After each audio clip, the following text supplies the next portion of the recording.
suis très content de vous retrouver pour une vidéo que je sais un certain nombre d'entre vous attendent. Est-ce que vous savez à quoi on reconnaît l'âge d'un pilote de FPV? C'est simple, au nombre de Nazgûl qu'il a eu. Et oui, moi je commence à dater évidemment. Je vous avais fait l'essai du Nazgûl 1, l'essai du Nazgûl V2. Eh ben, on pourrait croire qu'on a la V3. Ben non, ils l'ont pas appelé V3. On a la sortie ce mois de septembre du Nazgûl 5 Evoque. Alors, si on regarde un petit peu les publicités, on nous annonce plein de choses sur cette bestiole. Tout d'abord, un appareil qui va être aussi facile à prendre en charge que les deux Nazgûl précédents. Beaucoup d'entre vous, je sais, ont commencé le 5 pouces sur un Nazgûl. Et puis, on nous promet un truc joli, avec de la lumière, un truc solide qui va être complètement protégé par des plaques latérales. Il n'y a plus qu'à aller voir. Alors, je tenais à remercier eFlight qui m'a permis de... Alors, ils m'en ont pas fait cadeau. Ils m'ont fait, disons, un bon de réduction intéressant pour pouvoir vous proposer la revue de ce Nazgûl 5 Evoque, le dernier du nom. Allez, on va voir si ça vaut le coup. On va découvrir ensemble ce qu'il y a dans ce carton. Vous voyez, tout d'abord, moi la commande je l'ai effectuée directement chez eFlight. Donc on a, comme toujours chez eux, un envoi qui est vraiment extrêmement sérieux. Une boîte en carton qui va doubler la boîte avec, vous allez le voir, une protection à l'intérieur. Parlons, avant d'ouvrir de l'expédition. Il y a un certain nombre de choses à savoir. Premièrement, eFlight vous donne le prix hors taxe. Or, ce qui s'est passé, c'est que j'ai payé le prix hors taxe et j'ai pas payé les taxes. C'est-à-dire que j'ai eu de la chance, voilà, le paquet est arrivé comme ça, on ne m'a pas réclamé la TVA, donc j'ai payé un peu à l'ancienne le colis hors TVA. Ce qui fait que si on compte la TVA, on est à peu près sur les mêmes prix de Banggood. Si comme moi on a de la chance et qu'on ne paye pas la TVA, là c'est intéressant. On est gagnant sur l'histoire. Au niveau du temps de transport, ça a mis à peu près... Alors, attendez que je dise pas de bêtises, on est le 4, c'est parti le 21. Alors, par contre, le problème, c'est qu'il m'a annoncé que le 13, c'était parti. En fait, c'est parti une semaine plus tard. Hein. Donc, ça a mis à peu près 15 jours à arriver. Voilà, allez. Regardez un petit peu. Donc, comme je vous le disais, vous voyez une protection à l'intérieur du carton, ce qui fait que le carton arrive évidemment nickel. Voilà la jolie petite boîte du Nazgûl 5, nouvelle version, la version Evoque. Et là, on va... Voilà, ça c'est toujours un moment qu'on apprécie. L'ouverture du carton, ça participe vraiment au plaisir de l'achat du drone. Quand voilà, vous ouvrez, et là vous avez un effet waouh. Regardez ça, regardez l'agencement du packaging. Forcément, quand vous ouvrez ça, vous avez une super bonne impression. Alors, on va détailler un petit peu ce qu'il y a dans la boîte. Donc, le petit plastique dans lequel on va trouver des autocollants. Safe Flight and Be Responsible, donc sans doute ici les consignes à suivre en chinois et en anglais. Pour le Vista Kit, parce que moi ici c'est la version numérique Vista, donc le Vista avec la caméra Polar, Cadix Polar, donc vous avez tous les petits QR codes pour aller chercher l'information.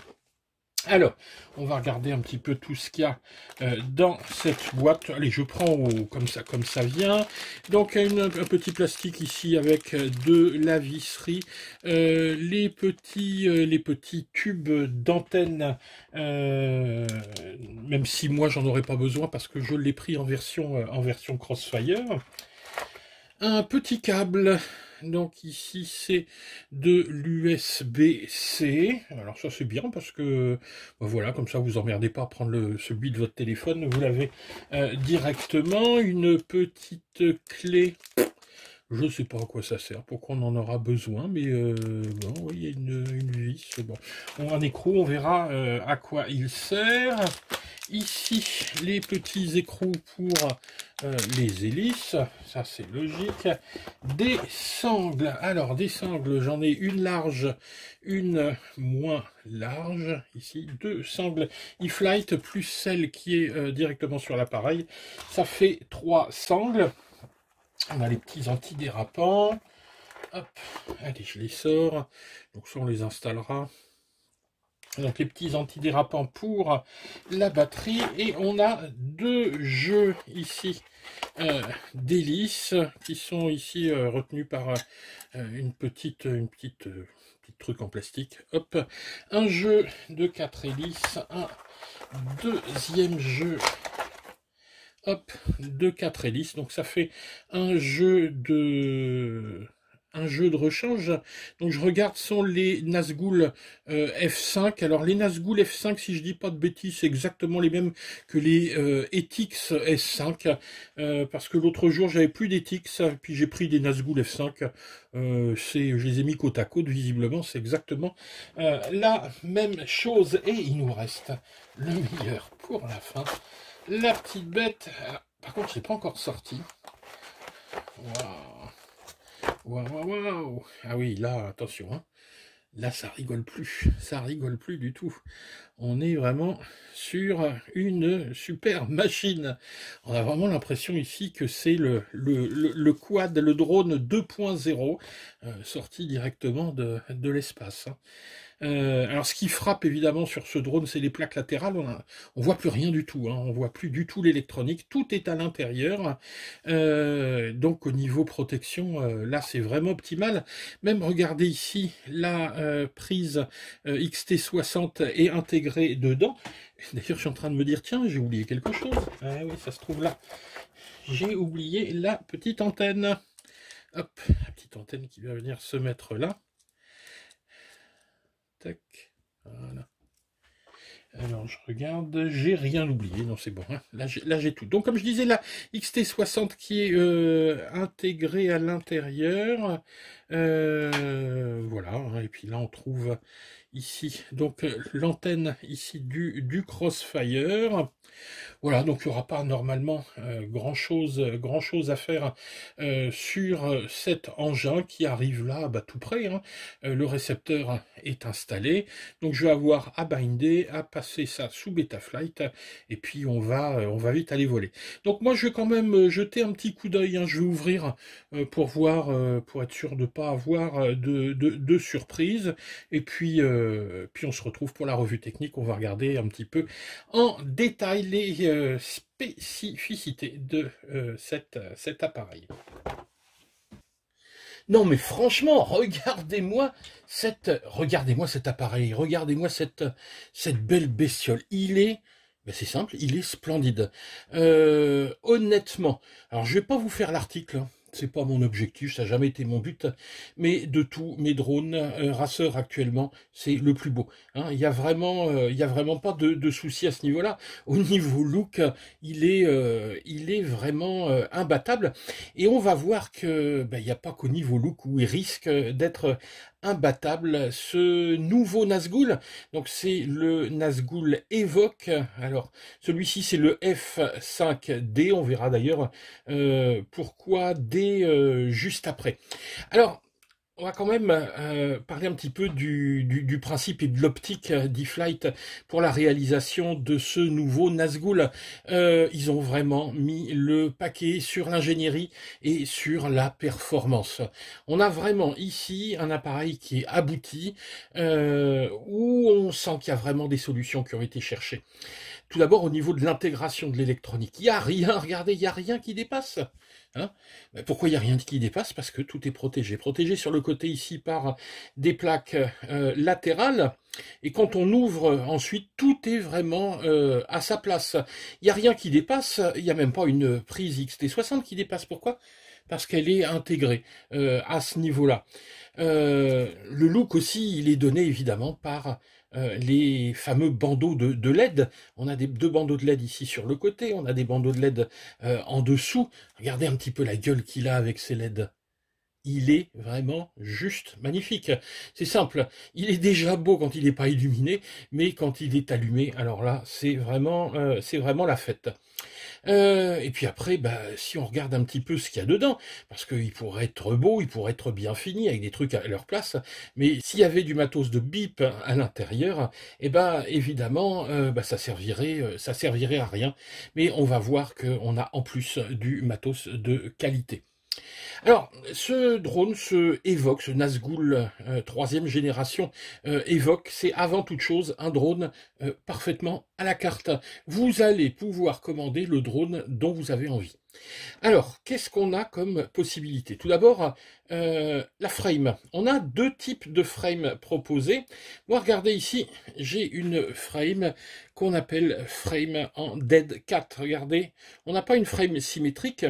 En fait, on est parti d'une frame en X et on a juste fait avancer le centre de gravité, ce qui fait que les bras avant se sont avancés, les bras arrière se sont reculés et on a cette espèce de déport. À quoi ça sert ce truc-là? Eh ben, tout simplement, regardez la caméra. La caméra, elle est bien devant les hélices. Et avec une frame en Dead Cat, on ne sera pas ennuyé par les images d'hélices, que ce soit évidemment sur votre caméra sport, mais également sur vos DVR. Alors, petite contrepartie, évidemment, il sera sans doute un petit peu moins tonique que le drone avec une frame en H. Alors, on dit stretch X ou il y a un autre mot. Bref, c'est une espèce de H, c'est-à-dire que c'est équilibré, c'est comme un X mais aplati. Là, c'est plutôt fait pour le freestyle. On a quelque chose de plus réactif, mais on a toujours ce problème. Quand on filme, on a les hélices dans le plan. Alors, vous pouvez choisir entre donc le stretch X ou ici le Dead Cat. Vous pouvez choisir la version analogique ou la version numérique. Moi j'ai pris la version numérique. Oui, alors c'est pas du tout parce que j'arrête de voler en analogique, pas du tout, mais comme ça fait peu de temps que j'ai mes lunettes DJI, bah, j'ai essayé de reconstituer un petit stock en numérique et donc évidemment mes 2-3 derniers drones étaient eux plutôt en numérique. Donc numérique ou analogique, on a les versions 4S, 6S avec ou sans GPS. Alors là, c'est un petit peu ballot parce que moi, je l'ai commandé avant que la version GPS ne sorte. Bon, donc j'ai la version sans GPS, mais vous pourrez commander la version avec GPS, d'ailleurs avec un GPS eFlight qui est assez sympa. Ensuite, le récepteur qui est à l'intérieur, on peut l'avoir soit avec en BNF DJI si vous avez la version numérique, soit avec un RXSR, un XM+. Moi, c'est... On le reconnaît ici, hop, du TBS Crossfire. Donc, vous voyez, on peut vraiment tout choisir sur ce drone pour avoir le drone dont on a envie. Alors, regardons un petit peu ce qu'il y a quand même dans la machine. La frame, on vient d'en parler un petit peu. Une frame, regardez la gueule des bras, regardez un petit peu, c'est du 6 mm. Les plaques, elles, sont en 3 mm. Par contre, sur les côtés, c'est pas du carbone, hein, c'est du plastique injecté. Mais sinon, on est avec des carbones de qualité ici pour les bras, pour la top plate, pour la plate du dessous. Puis vous avez une plaque, je crois, intermédiaire au milieu, mais j'ai pas encore bien démonté l'engin. Donc tout ça pour un poids qui va être un petit peu supérieur à 400 grammes. Attendez, je cherche 412 grammes sans la batterie. Alors, habituellement, vous voyez, j'approche comme ça et on essaye. Alors je vous dis, voilà, vous voyez ça, vous voyez la stack, vous voyez les ESC, vous voyez le VTX. Ben là, regardez, on voit rien du tout. Donc on va ouvrir, regardez. Donc on ouvre ici le compartiment. Alors c'est assez simple, il y a 8 vis à retirer. Et là, vous voyez qu'on a quelque chose de parfaitement intégré. Alors tout ça est basé sur tout d'abord une électronique autour de la stack SuccessX. On a une FC qui est une FC Success D Mini F7. Alors elle est appelée Twin G, parce qu'elle a 2 gyros. Elle a la technologie, je sais pas bien ce que ça veut dire, mais gyrofusion. Donc j'ose imaginer que c'est deux gyros qui fonctionnent ensemble. Les ESC sont des ESC 4 en 1, pareil, Success X mini en 55 ampères, avec une pointe à 60 ampères. Les moteurs, on les connaît, ce sont des moteurs Xing. Alors, dans leur pub, ils disent comme quoi on peut améliorer les meilleurs moteurs, sont maintenant les Xing 2.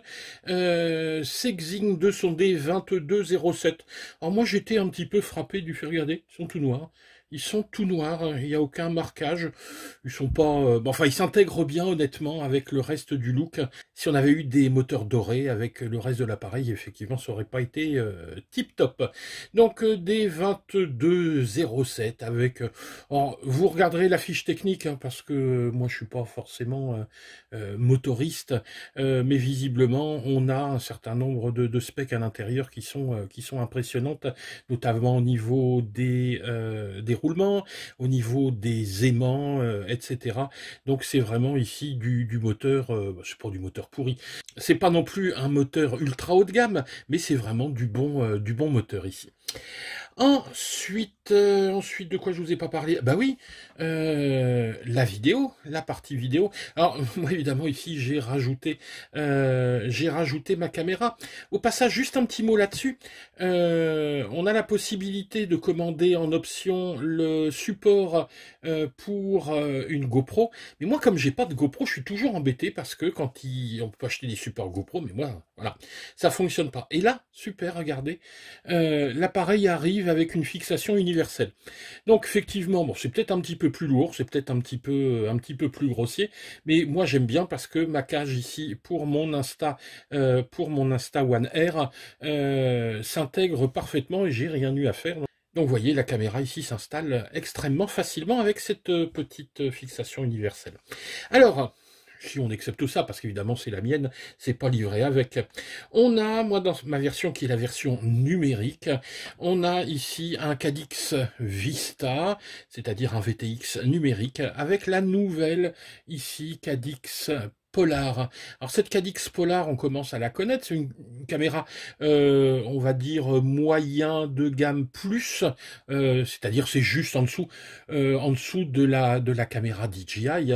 Donc on a vraiment quelque chose de très très bien et surtout avec une particularité pour cette Polar, c'est ses spécificités en basse lumière. Donc là c'est vraiment un appareil qu'on pourrait appeler crépusculaire. Pourquoi? Parce qu'il a des LED pour voler au crépuscule, c'est idéal. Une caméra qui à la tombée de la nuit va fonctionner parfaitement bien. Donc autant vous dire qu'en ce moment ça va être nécessaire parce qu'en rentrant du boulot, il va commencer à faire nuit beaucoup plus tôt. Ça c'est évidemment pour le Evoque numérique. Il existe aussi en analogique. Dans ce cas-là, vous aurez un VTX pareil de la série Success Mini. Donc c'est un micro VTX en 600 mW avec toute la gamme, hein, PIT 100 mW, 200, etc. Et une caméra qui est la Racecam R1 Mini, une caméra en 1200 TVL. Voilà, d'un point de vue technique, je pense qu'on a à peu près fait le tour. Mais quand même, je voudrais m'arrêter sur quelques petits points. Parce que le plaisir, il se trouve où? Avec ce genre de machine, il se trouve dans les détails. Et là, il y a quelques petits détails que j'adore particulièrement. Tout d'abord, c'est la simplicité de mise en œuvre de cet appareil. Pourquoi c'est simple à mettre en œuvre? Regardez, déjà, on veut binder l'appareil. Habituellement, on a des BNF, et pour les binder, ben c'est complètement idiot. Il faut démonter l'appareil pour aller appuyer sur le bouton bind. Et bien ici, regardez, je vous montre une photo, c'est prévu, c'est-à-dire qu'on va directement, ils ont placé le récepteur de façon intelligente, pour une fois. Ensuite, eh ben, l'antenne, il n'y a pas à la placer, elle est déjà intégrée. Et puis ensuite, une fois qu'on a bindé l'appareil, c'est un appareil numérique ici, il va falloir linker le VTX. Alors quand le Vista est au fin fond, bon c'est pas pratique. Ici, regardez, il y a même une petite flèche, c'est bien foutu. Donc vous avez ici le bouton de link directement. Ensuite, évidemment, votre VTX, il va falloir l'activer, il va falloir le mettre à jour. Et là, vous avez une petite prise. Et les petites prises ici, alors c'est sympa, c'est que ces petites prises, je vous montre ça, si on y arrive, vous avez un petit bouchon sur ces prises. Donc vous avez un petit bouchon sur la prise de la FC, un petit bouchon ici sur la prise du VTX. Vous remarquez, il n'y en a plus, évidemment. Ce petit bouchon, je l'ai déjà perdu, il est quelque part dans mon bureau. Va falloir que je balaye. Je sais pas où il est. Je l'ai paumé. Donc c'est bien les petits bouchons, à condition que de ne pas être balourd comme moi et de pas les perdre. Donc vous voyez, c'est ce genre de petits détails. La prise XT60, ils ont bien pensé à l'intégrer. Ça fait joli. On va voir, c'est pas forcément des plus pratiques. Et puis ensuite, ils vous prennent un petit peu en main lors de l'installation. Il y a des avertissements partout. Il y a des petits codes couleurs avec des autocollants pour vous expliquer que les moteurs sont en prop out, c'est-à-dire que regardez les hélices, elles tournent comme ça, vers l'extérieur, à l'arrière comme ça, et comme ça.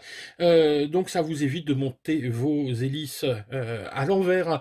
Il y a un petit avertissement vous disant, faites attention, l'appareil est pré-tuné, donc essayez-le avant de faire vos modifications, et sauvez bien le tune d'origine. On a également un petit avertissement vous disant de base cet appareil est réglé en mode angle, c'est-à-dire que si vous voulez avoir le mode horizon ou le mode accro, il va falloir passer par un petit changement au niveau de Betaflight. Cet appareil, et ça aussi c'est vraiment une de ses forces, il est complètement prétuné, c'est-à-dire que vous n'avez pas à vous occuper des filtres, etc. Il est prêt à fonctionner. Vous n'aurez qu'à faire vos modes sur Betaflight, et puis basta, c'est fini. Donc en fait ça va super vite, en 5-6 minutes, bon, allez j'exagère, en 20 minutes, c'est fait. Qu'est-ce qu'on a à faire? On bind ici. Ensuite, le VTX, on link. On met à jour, enfin on va d'abord mettre à jour et on linkera après, on met à jour le VTX, donc le Cadix Vista. Ensuite, on passe vite fait sur Betaflight, ça c'est assez simple. Vous choisissez les items pour votre OSD, et puis basta, c'est fini. Voilà, donc moi franchement c'est une machine, alors elle a juste volé ici à vue, hein. Je l'ai essayé, ça vole très bien. Je vais aller ensuite la faire voler en FPV, et puis on verra ensuite. Toutefois, quand même, il y a quelques petits points un petit peu négatifs que moi j'ai remarqué. Si tout est intégré, évidemment, rien n'est accessible. Vous imaginez bien que tout est bloqué à l'intérieur. Donc, c'est un petit peu comme sous le capot d'une Ferrari, hein, c'est difficile. Je pense qu'au niveau réparation, on se prépare des nervous breakdown, comme ils disent dans les tontons flingueurs, des crises de nerfs. Bon, ça on verra l'usage. Le buzzer aussi, ça c'est un petit truc qui m'agace, regardez. Alors, il est vachement bien intégré, le buzzer, mais il est au fin fond de nulle part. Ce qui fait que moi, habituellement, les buzzers, je les retire et je mets un buzzer autonome, mais un buzzer relié à la FC. Là, je sais pas comment je vais faire. Je vais devoir passer par un buzzer totalement autonome, un VFly Beacon. Hein, je vous mettrai d'ailleurs, je vous mets je vous mets tous les liens en dessous, hein, en description, que ce soit des accessoires, que ce soit des différents modèles. Hein, vous pourrez aller trouver ça juste en dessous.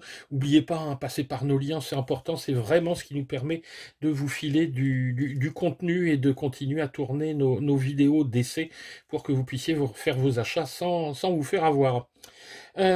Donc, oui, ce buzzer, j'aurais bien aimé pouvoir le changer, ça risque d'être un peu difficile, donc je mettrai un V-Fly. Qu'est-ce que j'ai remarqué d'autre? Ah oui, alors la prise XT60, ça c'est super classe, mais le problème, regardez, moi, je mets d'abord mes sangles. Ben oui, mais une fois que j'ai mis mes sangles, je dois tordre le truc, c'est imbranchable. Donc faut brancher et ensuite mettre la sangle. Ça c'est vraiment un truc que j'aime pas du tout. Si vos fils de batterie sont un peu courts, ça va être ennuyeux. Donc ça c'est beau, mais est-ce que c'est vraiment ça? Vous me direz, hein, vous me direz en fonction de ce que vous utilisez, ce que vous faites. Et enfin, la dernière petite surprise que j'ai eue, c'était sous Betaflight, les rates. Les rates, c'est des rates d'enfants de 5 ans, quoi. C'est-à-dire qu'on a une vitesse de rotation, je crois, ils l'ont réglé à ça doit être quelque chose comme 700 degrés, 600 ou 700 degrés par seconde. Moi, je vole à 1050. Hein.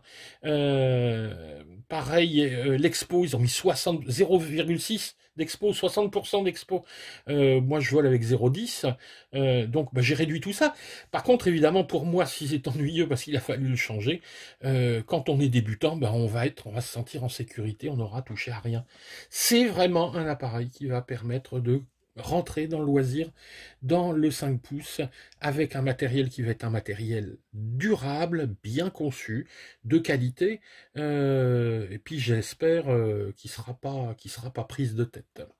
Voilà, donc pour le contenu technique de ce E-Flight Nazgul 5 Evoque, alors là c'est le F5D, ça fait beaucoup de lettres et beaucoup de chiffres tout ça, bref c'est le nouveau Nazgul, et ça il y a fort à parier qui va marcher aussi bien que les deux autres. Moi j'ai toujours mon Nazgul 1, le Nazgul 2 d'ailleurs quand je l'avais essayé, c'était pas le mien, donc j'avais essayé l'appareil de quelqu'un d'autre, mais celui-là forcément je vais le garder. Allez, avant d'aller faire voler, oui, les batteries, hein, quand même parler vite fait de batterie, ils fonctionnent en 4S, en 6S. En 4S, moi je suis toujours fidèle au Ministar. C'est pas les meilleurs, hein. Il y a des Tatous qui sont bien meilleurs, il y a des Gaoneng qui sont bien meilleurs, mais comme j'en avais tout un stock, elles meurent petit à petit, mais bon, elles sont encore là. Moi je vous conseille plutôt du Tatou ou du Gaoneng. Par contre en 6S, là ces batteries là je les aime beaucoup, c'est la Tattoo Funfly et les CNHL Black Series, parce que c'est vraiment un bon rapport qualité-prix. Elles sont bien, elles sont assez puissantes, et puis surtout bah, elles coûtent pas trop cher. Allez faire un tour sur le site de CNHL, vous allez voir, les prix sont intéressants. Voilà, alors bah écoutez, on va maintenant aller voler. N'oubliez pas de vous abonner à la chaîne, hein. Si vous n'êtes pas abonné, cliquez sur la petite cloche, hein, pour avoir les nouvelles, les news. Pensez également, si c'est pas fait, à aller vous abonner à ma page perso. Hein. On vous a expliqué sur les réseaux que maintenant on allait passer par nos pages perso. Ma page perso Facebook et également mon Instagram. Je vous mets aussi, hein, les liens de tout ça en description. Et puis comme ça, vous pourrez suivre un petit peu ma petite actualité RC. Blablabla, bla, bla, bla. Tais-toi, Kane. Va voler. Voilà, allez, on va voler. Ciao les gars!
Waouh, waouh, waouh! Ce truc, c'est de la balle. C'est vraiment un bon appareil.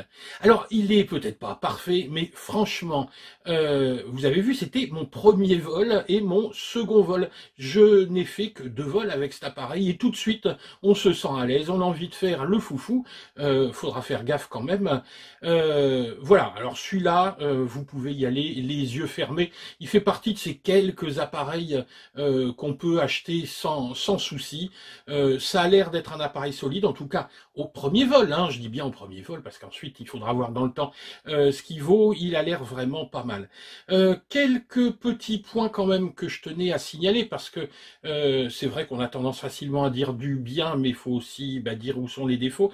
Moi, il y a quelque chose qui m'a étonné un petit peu, c'est les rates. Les rates de départ, je le disais dans la revue, c'est des rates vraiment, on va dire, pour débutants. C'est-à-dire, on a une machine, si vous restez avec les rates de départ, voilà, hein, ça va être une machine un petit peu molle. Donc, il faut augmenter la vitesse de rotation et diminuer un petit peu l'expo. Même si l'expo, je crois que j'en avais pas mis assez. Habituellement, je vole avec 10% d'expo. Je crois que je vais passer à 20%. Alors, la question, c'est est-ce que je prends ça ou est-ce que je prends autre chose? Ça, c'est la version HD. Et moi, mon reproche principal sur cette version HD, c'est que le GPS n'est pas dispo. Si vous voulez l'option GPS, il vous faudra vous contenter de la version analogique. Alors évidemment, vous contentez, si vous volez en analogique, c'est super, vous pourrez avoir le GPS. Alors je pense que c'est vraiment un problème de place, parce qu'une fois qu'on a mis en place le Vista, il n'y a plus de possibilité de mettre le module GPS. Je crois que c'est un module spécial de chez Flight. Il faudrait vérifier. Ensuite, qu'est-ce qu'on pourrait lui reprocher? C'est le problème du Vista, c'est-à-dire qu'il n'y a pas de DVR dessus, et si vous voulez filmer un DVR, ce sera avec les lunettes. Euh, mais bon, sinon, c'est vraiment une machine ultra sympa. Moi, j'ai pas été déçu par ces premiers vols. Maintenant, je vais voler quelques semaines avec, et puis je vous en donnerai des nouvelles, hein. Allez, tiens, j'y retourne. Ciao les gars!